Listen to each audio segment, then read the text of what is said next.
Anyone SS. Aqui é Gaia Alpha 1 falando da Estação Espacial Internacional. Bem-vindo a bordo, câmbio.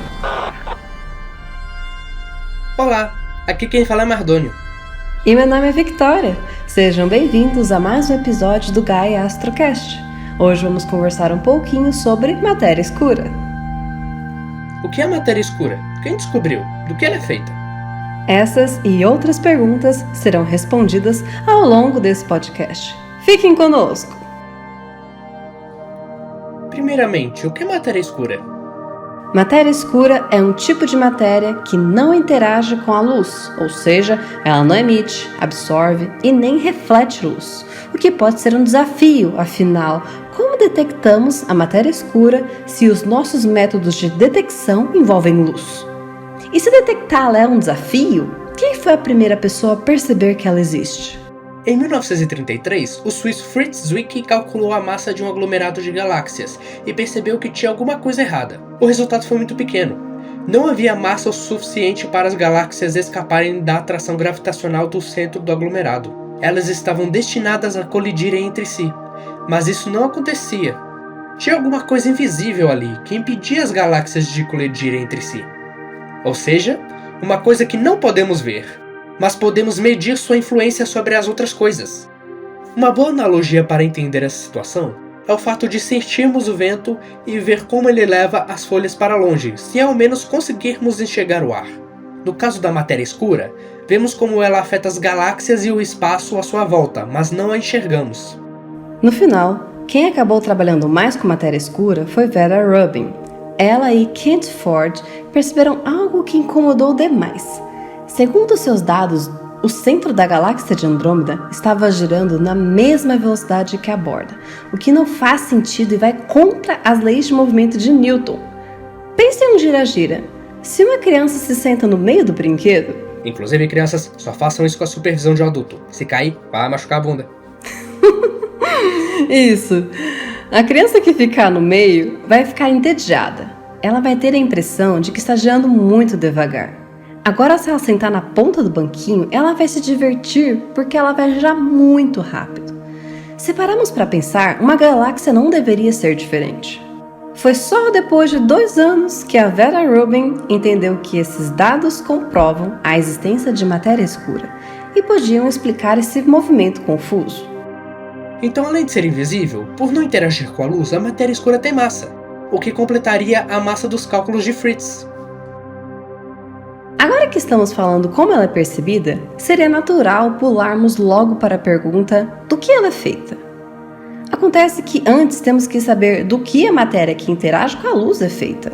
Grande parte das estruturas do universo que conseguimos ver, incluindo nós mesmos, são feitas de átomos. Dentro desses átomos existem as famosas partículas subatômicas, chamadas de prótons, nêutrons e elétrons. Acontece que há ainda componentes menores dentro dos prótons e dos nêutrons, os chamados quarks, e por esse motivo, dentre outras características comuns, chamamos os prótons e os nêutrons de baryons. Sim, é um nome não muito conhecido, mas é importante para entendermos o que os pesquisadores acham do que a matéria escura é feita. Bom, agora que já sabemos que a matéria que interage com a luz é composta em grande parte por baryons, podemos pensar, como grande parte dos cientistas, que a matéria escura não é composta por esses baryons. Então ela seria uma espécie de matéria não bariônica.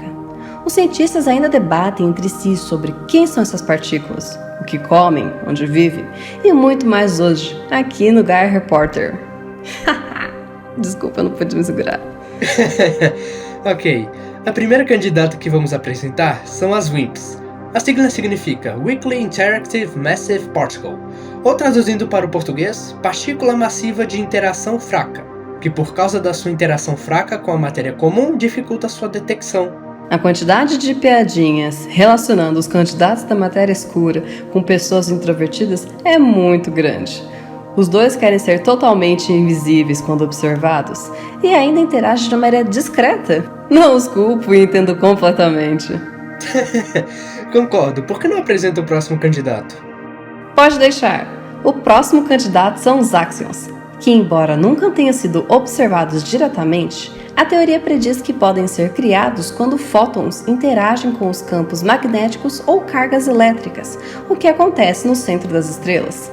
Os áxions são considerados partículas não bariônicas, ou seja, eles cumprem os requisitos básicos para se candidatar. Perfeito!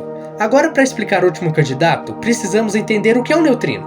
Beleza, então me diz, o que é um neutrino? Os neutrinos são partículas elementares, assim como, por exemplo, os quarks, elétrons e fótons. E por interagirem de forma tão fraquinha com a matéria, são considerados partículas fantasmas. Legal, mas o que isso tem a ver com o terceiro candidato? A matéria escura e os neutrinos têm muito a ver um com o outro. Além de serem extremamente abundantes, interagem muito pouco com a matéria comum, e por isso são difíceis de se detectar. Já foi cogitada a possibilidade de um tipo de neutrino chamado estéreo, compor junto de outras partículas exóticas a matéria escura. Ufa, foi bastante coisa para os ouvintes digerirem, mas vão com calma que vocês vão conseguir. Qualquer dúvida, elogio ou sugestão, por favor, compartilhe conosco através de nossas redes sociais. E não se esqueçam de compartilhar cheios de orgulho esse episódio para amigos e familiares. Afinal, se você ouviu até aqui, quer dizer que você gosta do assunto. O que nos motiva a fazer o possível para explicar assuntos como esse de maneira mais simples e completa para vocês.